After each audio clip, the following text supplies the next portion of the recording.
What if I told you there are some pretty amazing games out there that you probably haven't heard of? Well, today I want to change all that. I'm going to be talking about 10 really interesting, awesome, incredible, amazing looking games that you probably didn't know existed. Now, of course, these are subject to change. Not all games are created equal though. Some of these are going to be all over the place. Some are really polished, some are not, but let's get into it. Starting off with number 10. Now, this mysterious horror game is creepy as hell, pretty scary. It's technically a multiplayer horror game, but it definitely works as a single-player experience as well, if you really want to white-knuckle it and or just simply don't have any friends. This is a multiplayer-oriented horror game where you're going deep into a facility where you need to collect body parts and entire body parts of strange creatures. This game is called Underworld, and it has a tutorial that kind of teaches you the ropes, but there's not really any real clear explanation of what the entire game is or what is expected of you for certain puzzles or encounters or just things you're going to see down there. That's kind of part of the fun, right? Figuring out how it works, trial and error, mess around and find out. Every run is random, so if you die and have to start all over, it's at least fresh. The more you progress, the higher the floor you go on, the stranger, scarier, more challenging everything gets. So keeping that in mind is kind of what helps you keep pushing. The game also has proximity-based voice chat with your friends if you're playing with friends. Now, in our opinion, I think the game is a bit unbalanced, maybe a little too challenging at times, but we're kind of gluttons for punishment. So, especially if you're playing it with friends, it's quite a bit of fun. It's a great Halloween release game. It's a great game just to chill on Discord with your friends and just jump into some random scares and some confusion. This is one of the most underrated games released in quite a while, and it could be largely because it's just really tough to play by itself, but still, if you can find people, worth it. Next over number 9. I adore co-op horror games with weird, dumb premises, scary, weird monsters, and just an endless story to throw yourself in, you and your friends, to try to conquer some random nonsense. Semi-Works' new game here, and it was just released earlier this year. It's quickly become a staple for quite a few people, like Lethal Company. The game is called Repo, and it is simple. You're collecting trinkets and hitting a quota set by some random faceless boss. But the thing is that makes this game unique is that, you're carrying around these trinkets. And the biggest obstacle is not only the monsters around the map, but how physicsy the game is, how challenging it is to just carry and hold these items. You can't just put an item in your inventory or carry it with your bare hands. Instead, you use a tool, like a kind of grabby tool that levitates it off the ground, kind of using a portal gun to grab stuff. So yeah, you're picking up larger items, but accidentally knocking an item into a wall or another player depreciates the value, and some items can break, some items are more important than others. There's a lot going on, and that kind of makes it a little bit more interesting. There's also a ton of goofy stuff, enemies like porcelain gnomes, and there's boss battles, but the game is pretty brutal, and it's got roguelike elements. Dying is expected for you and your friends, so this is kind of like a good after-work drink a beer, firing it up on Discord type of game.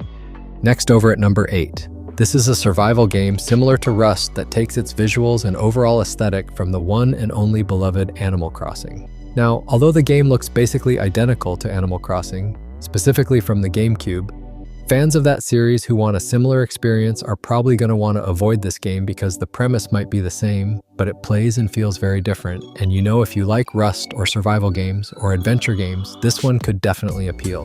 This game is called Long Winter, and it has a lot of depth with its crafting, its weird goofiness, good exploration, but it kind of turns into its own thing where you're finding random things in the environment, taking down a lynx to use as a mount. You could build a house, you could adventure out into the world, or you could discover a whole military base that'll shoot you on sight.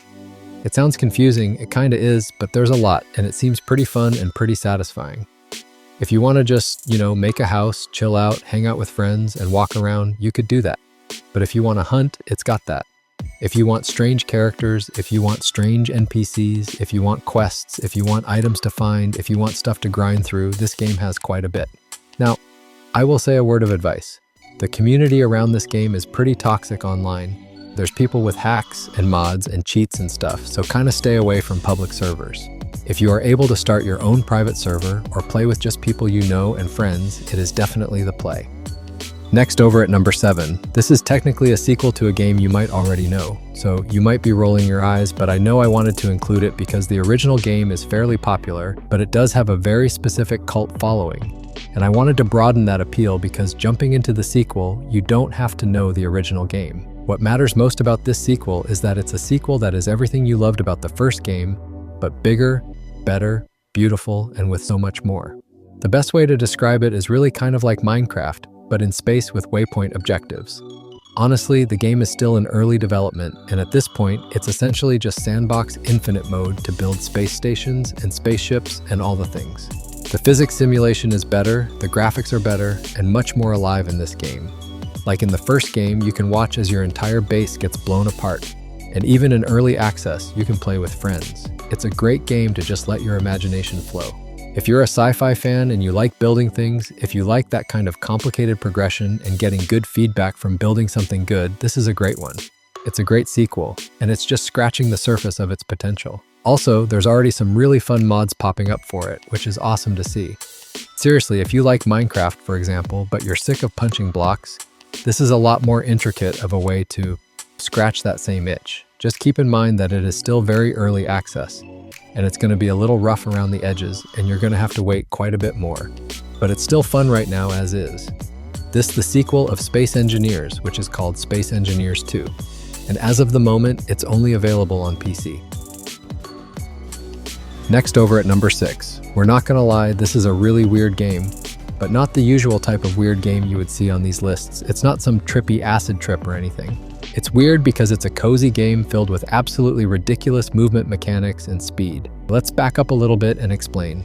This game is kind of like a city builder game where you expand towns. It's called Overthrown. And here, you build little houses, you defeat bandits, and you do all of that, but you do all of that, and you do all these things, but at incredible speeds. It's honestly hard to explain exactly how fun this game is. You gotta see it to appreciate it. Believe it or not, the visuals and art direction really stands out. It just has a nice vibe, and the movement speed is really the main appeal. Yes, I know this sounds absolutely like an insane schizophrenic list of ideas for a game, but the developer somehow makes it work. And as a Game Pass game, this one's worth checking out. I also love that, you don't have to sleep in the game.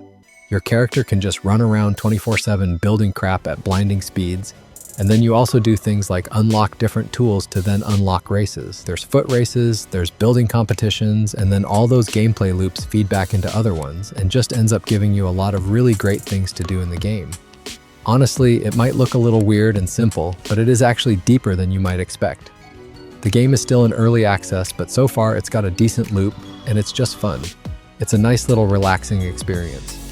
There's combat too. You can also have NPCs join your town. Eventually, there's going to be more stuff. It also has fate physics, a skill tree, different customizable weapons like paintball guns, you name it. There's a lot just within this little game. We're really just scratching the surface. You got your tools, your harpoon gun, which is going to be important, and of course, you got your speed. Next over at number 5, we have something that fits under what I like to call a short game. A short little sweet indie thing. The type of game you play when you're not looking to get blown away by the next great gigantic thing. There's a decent amount of indie games out there like this, with varying levels of quality, and this one is pretty decent. Can't say that I personally was head over heels for it. Sometimes you just get lucky and this looks incredible, but it ends up being kind of another one. That's just good. This game is called Shim, and it's a little platformer that has an absolute banger of a simple concept. You know, it's a game where you jump from shadow to shadow like a frog and get through obstacle courses. It's part puzzle game and it's part platforming, but the two genres are together pretty perfect.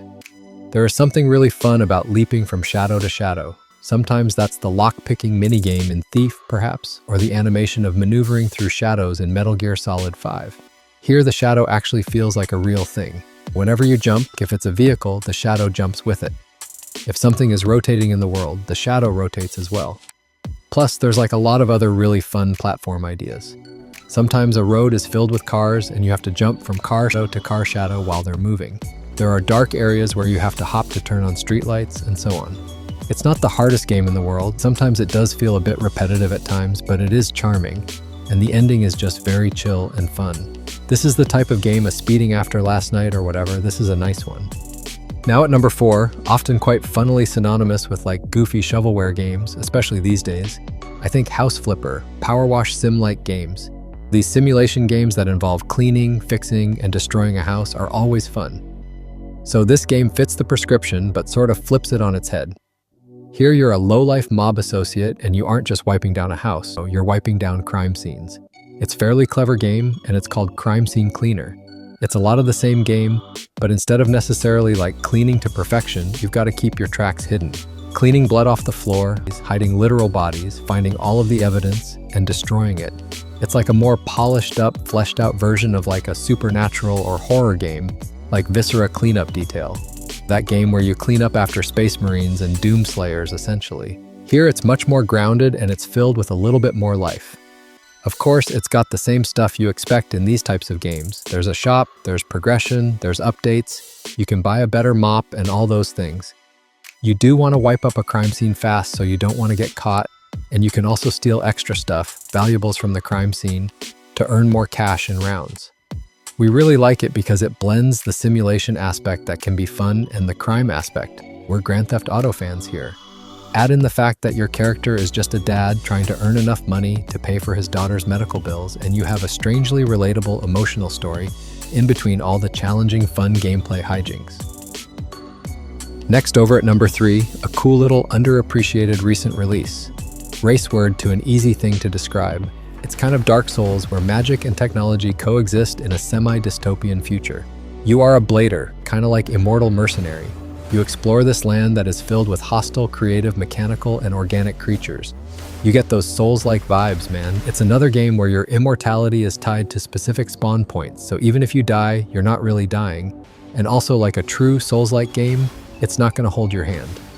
This game is hard. It doesn't feel like necessarily the usual stupid one-for-one copy of like a Souls. They just like copy and paste everything from Software's gameplay. It feels like this one's trying to do its own little thing. Sure, it's following the same shape, it's following the format, exploration, nail-biting boss fights, limb-severing combat, but much more manageable and understandable. It's just like easier to get right into, and the game gives you ample ways to experiment with mechanics without a fear of wasting points. Or this game is, in general, fairly forgiving. If you're a Souls-like fan, you should probably give this a spin and then report back to us and then let us know what you think of it. This game coming from Sense Games is called AI Limit, and it's available on PlayStation 5 and PC. Next, over at number 2, this one's really just like bright and fun and kind of a treat. If you're in the right mood, it's just absolutely perfect. Developer Lucid 11 Interactive brought us this Overcooked-inspired madness where you build your own club and prepare for the rush of chaotic customers. It's anything but a boring management game because the title gives it away here. Partying is the name of the game here. So you with your friends, you build a venue, you call in the customers, and then you try to keep them satisfied as the world starts falling apart around you. You clean the club late at night, you've got to set up the venue, setup, and decorations, and then once customers arrive, it's an all-hands-on-deck fumble to keep satisfaction high. It's pretty much Overcooked with a nightclub at theme, essentially. It nails like the cooperative, frantic field, but still makes the setup and cleaning afterwards fun and engaging as well, making a strange little game that's surprisingly addicting, especially if you've got a good group of friends that you can just like fall into a rhythm with. And also, if you're not playing multiplayer, rest assured that the single-player mode is also fun as hell. This one is weird. This one came out as like a freebie, like a free game, but eventually went back to its original price after its launch date. We're glad we got it. This one's called Party Club, and it's now available on Steam.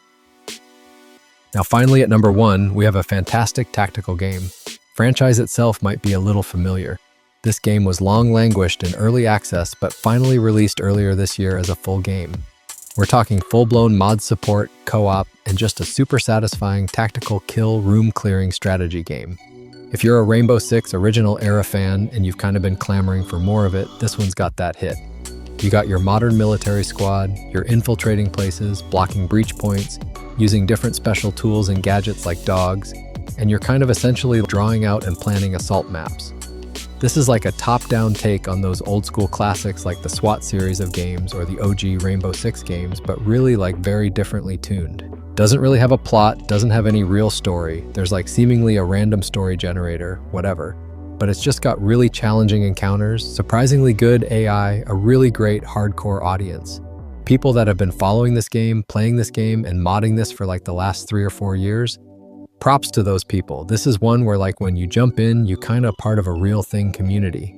The type of game where it's recommended to try it without mods first because the base game is going to have you addicted for days. Notable quality of life styles, little stuff you can do, you can manipulate the world, you got lots of options, you have lots of different gear, all with different benefits and side effects like replacing reflective tape with black tape, so enemies can't spot your troops as easy in the field, you name it. This game is so hardcore in certain ways, and it's also not that old. It's not that long in the tooth like other games, its prequels, its influences, you name it. This is just a good old HUD-soaked good time. This one's called Door Kickers 2 Task Force North, and it was a surprise hit for us here. It's currently available on PC and on Steam.